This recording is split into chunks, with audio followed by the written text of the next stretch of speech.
Okay, let's put it this way. Put it any way you like. You've been giving us evils as you walk past our van. You've gone into Boots. Yeah. You're fiddling about with a lot of stuff and coming out again. I don't know what you're talking about evil. Why are you being so cagey? Am I obliged to answer your questions? The fact is, you're very cagey right from the start, mate. And Listen, the fact that don't give me a police nonsense. All right, cagey. okay. What grounds can I? Well, I'll tell you what. Yeah. What power and authority are you acting under at this time? I'm going to search you on the Section 1 of PACE. What are your grounds? Hold on. I've told you. Listen to me. On what grounds? Okay. Listen. You tell me what grounds. Okay. If you tell me what grounds. Listen to me. I'm listening. I'm going to search you. You are on the Section 1 of depriving me of my PACE. liberty and freedom. Article 5 of the European Convention of Human Rights. We're going to handcuff you for a minute. For what reason? Right. Hey, what grounds? Give me a second. What grounds? Just give us a second. I want grounds. Listen, we'll explain all that in a second. So at this moment in time, Hey, listen, relax. Listen, you relax. You relax. Sir, just listen to me. Yeah, right? I'm listening. Okay. So at this moment, you've been detained for the purpose of search. On what grounds? And that's what we're going to If you give me a chance, I'll explain it. So you should have explained it before you did this.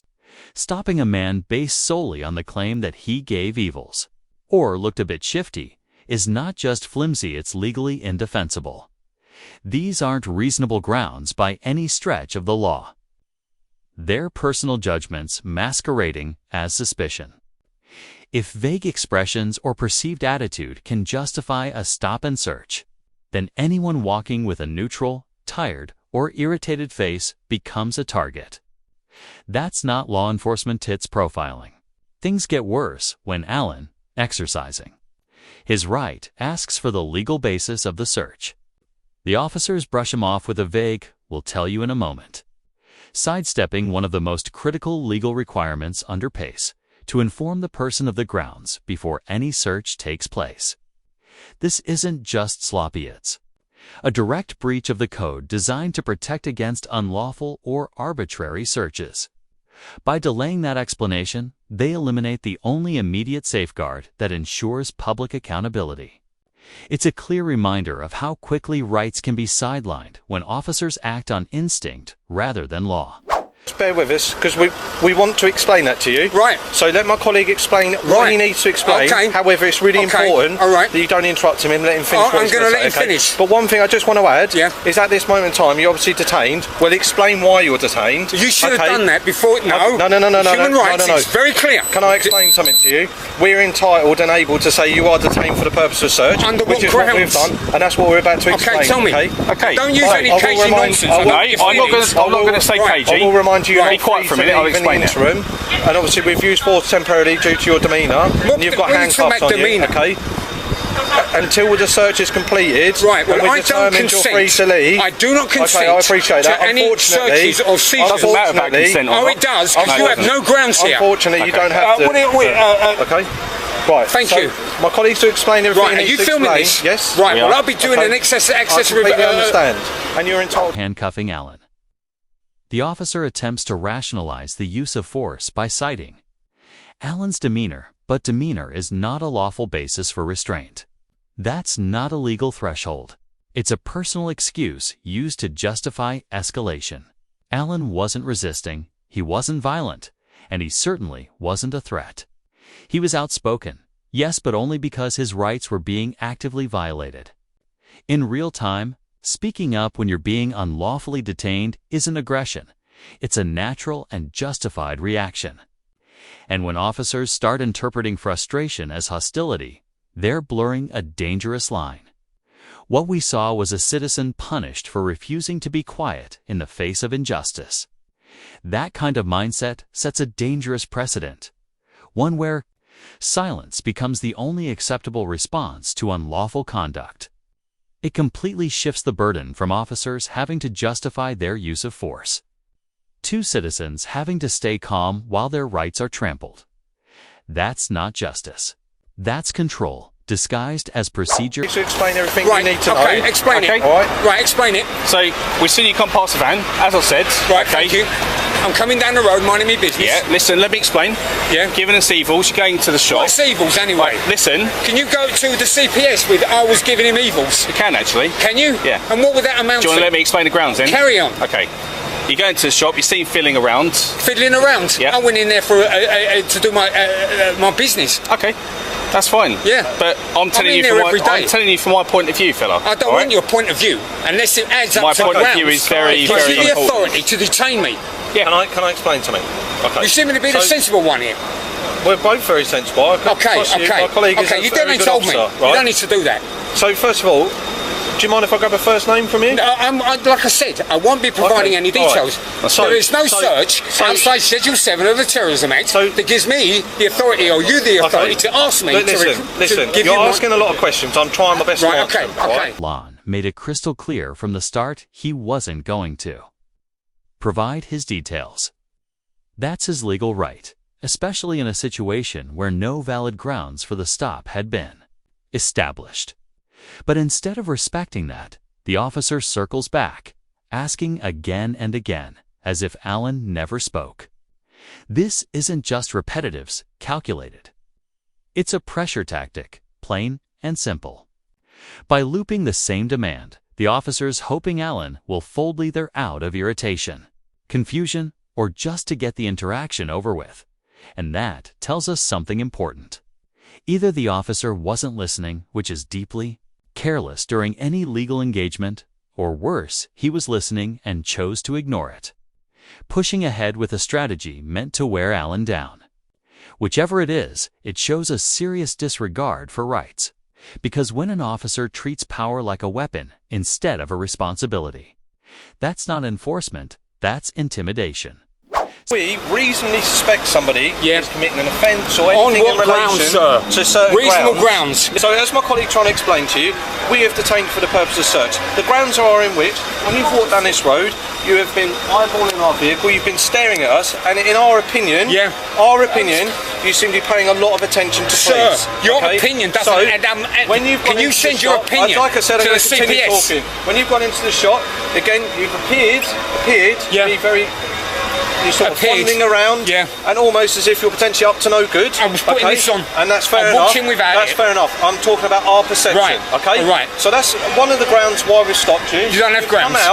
You've come out after looking slightly suspicious, and we've perhaps thought, are you shoplifting? We're not sure. Feelings and thoughts. Again, our suspicions are up here. We've come and spoke to you. You've been very anti-police. You're not willing to engage. No, what I've done is I've exercised my absolute right. You don't want to give any names. My absolute right. I am not obliged to give you any details under any search power outside Schedule 7 of the Terrorism Act. Quite simply to see if you've got anything on you that might be to do with shoplifting, so we got feelings, stealing, and just let's have a look. With you to commit a theft, all right? Shop, and that this somehow raised suspicion of shoplifting is flimsy at best.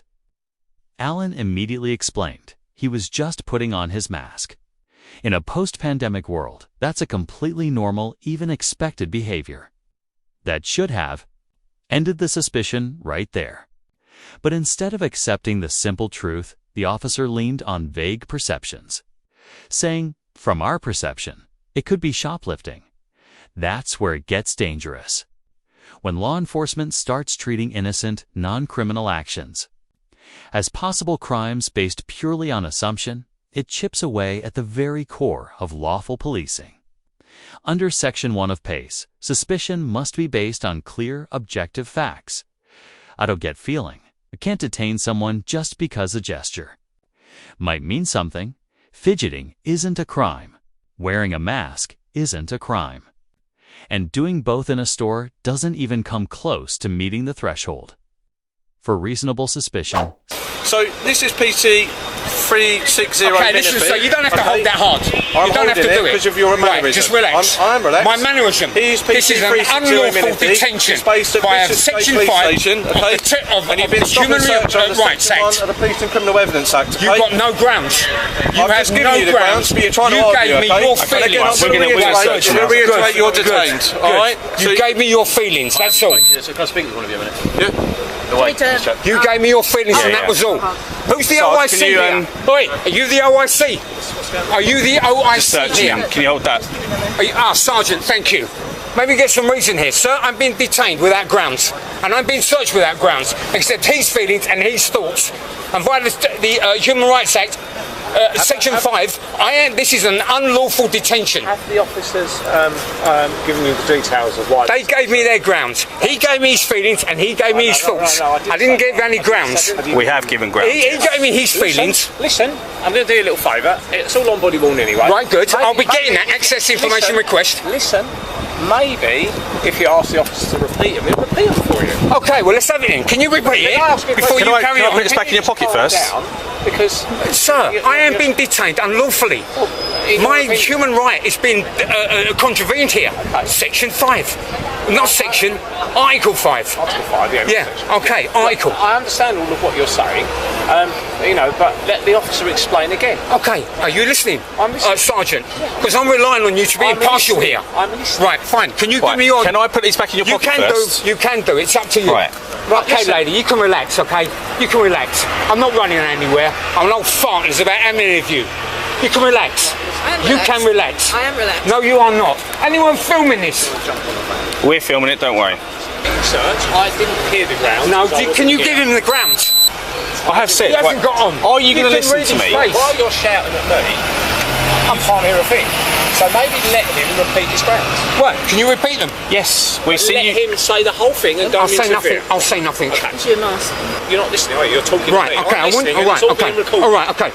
You've appeared to be concealing yourself in the shop whilst you appear to be filling about with things, okay? We've come over to have a chat with you, and straight away you've been very, very anti, trying to get a word in, not letting us get a word in edgeways. You're extremely nervous. Your breathing rate's up there. Okay? We think we've got something to hide. Right. Okay, we suspect you might have been involved in something in the shop, and therefore we're searching on the Section 1 page for any stolen items. Right, okay? The moment the sergeant steps in and asks the officer to repeat his grounds, everything shifts. Suddenly, the he was giving. U.S. Evil's excuse disappears, just vanishes from the story. Why? Because even the officer knows how ridiculous that sounds in front of a superior. So now he pivots to vague behavioral cues, fidgeting.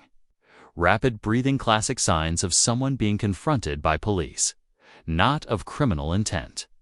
Elevated heart rate under pressure isn't suspicious, it's biology. It's what any reasonable person would experience while being wrongly detained. The officer's sudden change in narrative, dropping one claim and scrambling to justify with another, shows he was never confident in his reasoning. He wasn't enforcing the law, he was flexing authority. And when that authority was questioned by someone higher up, he started cleaning up the mess, hoping no one would notice how flimsy his original excuse really was. I was fiddling around in the shop, and I am nervous. I am neither excitable nor am I highly strung. There is no grounds here at all, none. Can I take his cuffs off now? You can do. Okay. You should have taken them off 5 minutes ago. Well, not while you're behaving the way you are. Listen, sir, I am being denied my liberty and freedom, my right to locomotion, because this lot have had a little feeling in their tummy that something went on. For the record, I will not be providing any details. Okay, well, you haven't got to. No one's asked you to. He did, and he did. They've asked you for them and you've refused them, and that's fine. Well, why would they ask me when it's going to say on your ticket that you're going to give me that I'm not obliged to? Well, we can't give you anything because we don't know who to give it to. You just searched me, you just detained me. I want a slip. Listen. Bishopsgate Police Station, which is where we're from. You can go to Bishopsgate Police and there will be a record made of it. However, we can't. You're not giving us any details, so we can't send you anything, can we? No, sir. It says on the slip. I'm not obliged to provide any details. Not. But if you want us to give you some details of it, we can't give them to you. We can't do it right now. Right. Listen. So you can come to the police station, give us a day or so to get them all on the system, then you can come and collect a copy. Sure. You can say the day, type, taste. Right. Constable Minavie. Right, I've got his number, and you. And you. I've got it, don't worry, I've got a photographic memory. And you. So, I'm telling you, Bishopsgate Police Station, my colleague will give you the address. I'm taking your details, you're the OIC here. Well, I'm the sergeant, I'm not OIC. I've not had anything to do with this search as such, because I wasn't here for when the grounds were given. It's repeated. I've come over because you seem quite excitable, and I just wanted to... So let's not, let's not start splitting hairs with terms. I know them. You're not going to I pay close attention to all your codes of practice. I know. Good, okay, well, you haven't repeated any of them yet. So well, what one do you want to know? Section 1, stolen or prohibited articles. 1984, revised in 2015, but you have to have grounds. You have to have known. The officer gave you grounds. He gave me his feelings. And he gave me grounds. What are grounds based on? Facts, information, intelligence. What he has seen. It's not what he's seen. What did you see? Well, what did he see? Tell I've me. told you what I saw. Oh, you're talking nonsense. All right, listen. Am I being detained? No, you can. You're free to go. See you later. Thank you. I've been detained. Excuse me, please. Right, no nonsense. All right. Okay. Well, again, this is a bit. Yeah, thank you anyway. Just confirm Thank you nothing's anyway. actually been taken It's since all right. your name. It's all right. Information access request. I'll be taking civil action against you and you. All right. Allen. Norman's story is one of quiet courage in the face of blatant injustice. He didn't shout, threaten, or lash out. He simply stood firm. From the moment he was wrongly detained, Allen challenged the officers calmly but firmly, refusing to give into pressure or fear. Despite being handcuffed and humiliated over nothing more than giving evils and fidgeting, he kept asking the right questions and demanded legal justification, something the officers never provided because there was none. The City of London Police eventually admitted their failure. They issued a rare and unreserved apology, stating the stop and search lacked any objective grounds. Allen was awarded £8,500 in compensation, a clear acknowledgement that his rights had been trampled. But the tragic irony is that Allen never got to see that justice fully realized. He died of a heart attack before receiving the payment. His battle wasn't about money yet, was about standing up for what's right.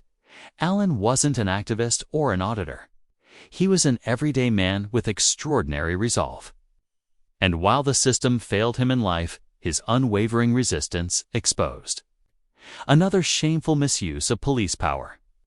His story is a reminder of how easily rights can be violated and how hard it is to hold authorities accountable, even when you're right.